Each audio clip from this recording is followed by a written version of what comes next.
ఒకసారి నీళ్ళు పాలు మాట్లాడుకున్నాంట. నీళ్ళు పాలుతో ఈ విధంగా అన్నదంట.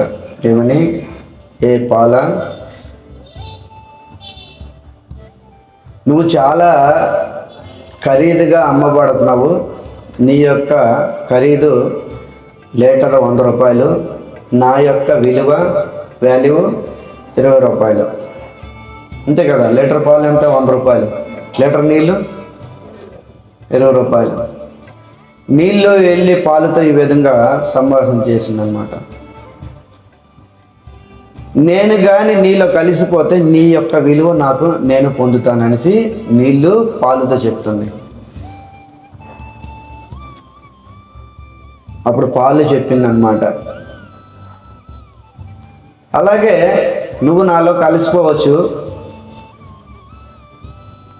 కలిసిన తర్వాత నా యొక్క ధరగా నువ్వు అమ్మబడతావు. నీకు కూడా పేరు ప్రతిష్టలు నువ్వు కూడా పొందుతావు. కానీ నీలో ఈ వికారపు పదార్థం అనేది త్యాగం చేసి రా. కథ చిన్నదైనా సారం చాలా ఉంది, అర్థం చేసుకోండి. ఇది మనకు సంబంధించిందే. నీలో ఏదైతే వికారపు పదార్థం ఉంటుందో అది త్యాగం చేసి రా నా దగ్గరికి కలవడానికి.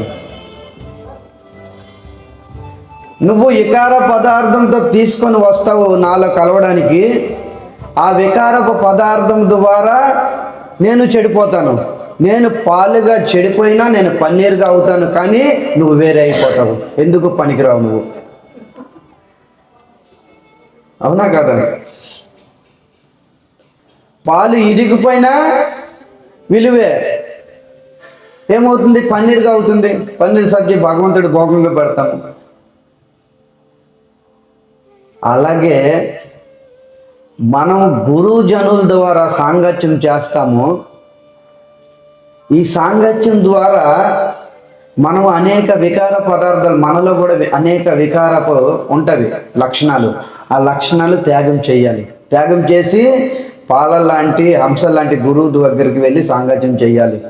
లేదు మనం వికార భావంతో వికార పదార్థాలు తీసుకొని గురువు దగ్గరికి వెళ్ళామనుకోండి, గురువు ఏమి వాల్యూ పడిపోదు. నష్టపోయేది మనమే.